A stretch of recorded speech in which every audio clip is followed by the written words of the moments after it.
एक छोटे से गांव में बहुत समय पहले एक बालक का जन्म हुआ था। ये कोई साधारण बालक नहीं था। उसकी आंखों में ज्ञान की एक अलग ही चमक थी। बहुत कम उम्र में उसने वो बातें समझ लीं जो बड़े बड़े अर्ष मुनिवर्षों की साधना के बाद भी नहीं समझ पाते थे। इस बालक का नाम तो आप शायद अभी नहीं जानते, पर उसकी कहानी आपको अंत तक बांधे रखेगी। उसकी बुद्धिमत्ता और जिज्ञासा ने उसे केवल पुस्तकों तक सीमित नहीं रखा। उसका मन संसार के रहस्यों को जानने और ब्रह्मांड की सच्चाई को समझने की ओर आकर्षित था।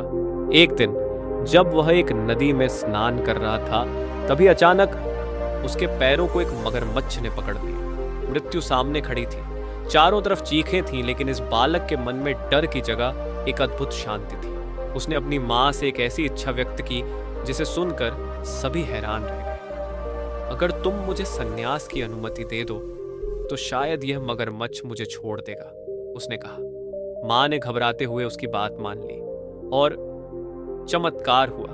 मगरमच्छ ने उसे छोड़ दिया। उसके बाद यह बालक घर छोड़कर एक लंबी यात्रा पर निकल पड़ा। वह केवल एक साधु नहीं बनना चाहता था। उसके मन में ब्रह्मांड के हर कोने को समझने की आग थी। उसने पहाड़ों की ऊंचाइयों में ध्यान किया, नदियों के किनारे बैठकर ज्ञान प्राप्त किया और कई महान गुरुओं से मिला। लेकिन उसकी यात्रा केवल ज्ञान तक सीमित नहीं थी।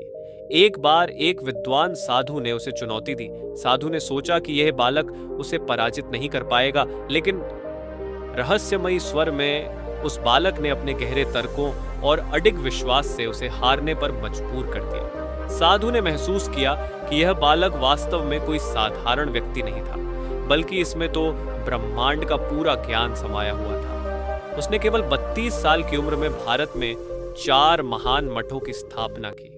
ये मठ आज भी उनके ज्ञान और शिक्षाओं का प्रचार कर रहे हैं। लेकिन यह बालक कौन था?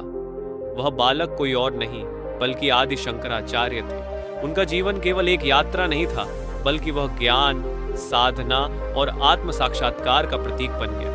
उनके द्वारा सिखाई गई अद्वैत वेदांत की शिक्षा ने यह बताया कि आत्मा और ब्रह्म एक ही है और इस दुनिया की माया हमें उस सच्चाई से दूर करती है। आदि शंकराचार्य की इस प्रेरक यात्रा ने भारत के आध्यात्मिक और धार्मिक विचारधारा को एक नई दिशा दी। उनकी शिक्षाएं आज भी हमारे जीवन में मार्गदर्शन का काम करती हैं। अगर आपको यह कहानी पसंद आ रही है तो हमारे चैनल को सब्सक्राइब करें और इस वीडियो को लाइक और शेयर करना ना भूलें, ताकि हम आपके लिए और भी प्रेरक कहानियां ला सकें।